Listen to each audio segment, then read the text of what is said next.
Well, you think about that routine thing, and that's always funny. You know, I always heard it in the past about baseball players. Baseball's a very routine-oriented sport. You know, you don't want to throw pitchers off, and then when they get to the playoffs, a lot of times they are thrown off. So that's kind of what you're saying. Now, when you went as a player, Dick Vermeil was your coach.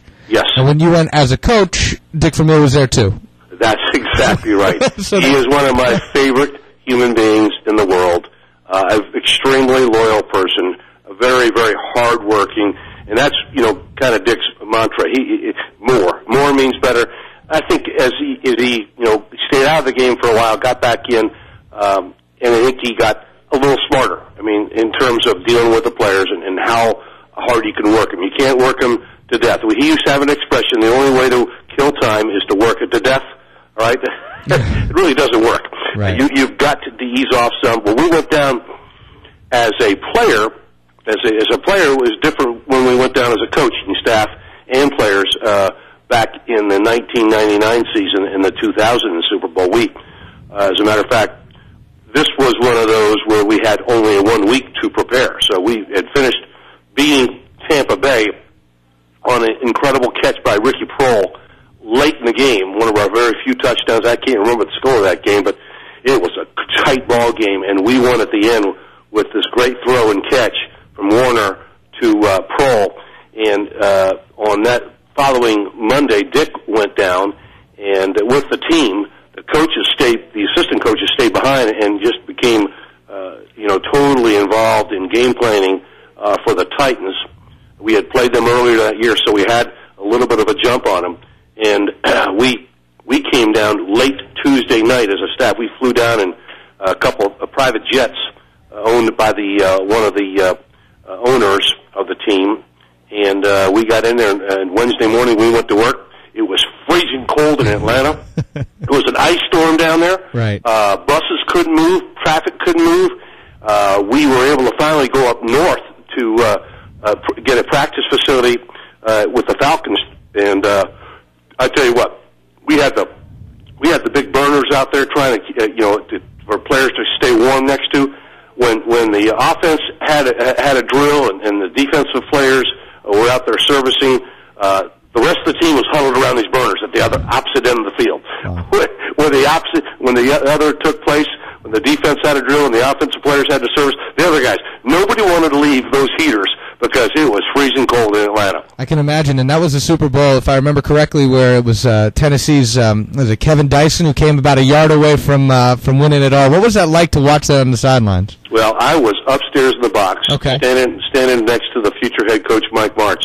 He and I had been shoulder to shoulder in the press box all year, and I can tell you this: after they had scored with a field goal to make it 16-16. I do remember this, and it was like 2 minutes and 15 seconds left after the kickoff. Warner throws a 75-yard touchdown pass to Isaac Bruce, and now there's about 1 minute and 58 left, and we had been struggling in the second half with Eddie George running the ball. He didn't have great stats on the game, but he'd been wearing our defense down, and McNair had been standing tall in the pocket. And now they had a 2-minute drive. I think they only had one timeout, but they got all the way down to our 10-yard line with 6 seconds to go. And talking with their offensive coordinator a couple years later, they had the perfect play. They knew exactly what defense we'd be in because we only played 1 or 2. And they isolated Mike Jones with Kevin Dyson. Mike Jones was my top linebacker, and I think the only guy that could have made that tackle in the open field. He got hit on the he hit him with a slant pass on the 3-yard line, and he was going in, and Mike Jones put him down with him stretching out with the ball about 1 foot away from the goal line. That game is on tonight on the NFL Is it? Okay. Network. I'll be watching it to see how close it was. I've never had the opportunity really to sit back and watch it, but I'm going to watch it some tonight. Definitely something to watch tonight. Talking right now with Coach John Bunting. Coach, we appreciate the time. One more question for you, and this is kind of something that's always interested me and something that's kind of been joking around about over the course of time. Dick Vermeil, known for getting pretty emotional during press conferences. Is that an act or is that real? That is Dick Vermeil at his best. The man's an emotional man. He cares so much about his players. He still will call them. I'm on his list. So many other players, and coaches are on his list. Extremely loyal man, a very, very emotional guy. So it's not an act. It's just the way he is, and God love him for it. Yeah, he seems like a great guy to know. And, Coach, we appreciate the time here today, and we'll talk to you again Friday. I think this game here this Sunday, it's going to be interesting to see what happens this week in terms of the media coverage up to it. But I think it's going to be closer than a lot of people are saying. I believe you're right. The players have got to do a great job trying to, do things right, get back, get some rest. You're going to get worn out by the media. That never stops. It's ongoing. They have it organized better than it used to be, but they're going to have to do a great job. You always worry, did they get their ticket orders done on time? Are they going to be worried about tickets on Saturday night before the Super Bowl?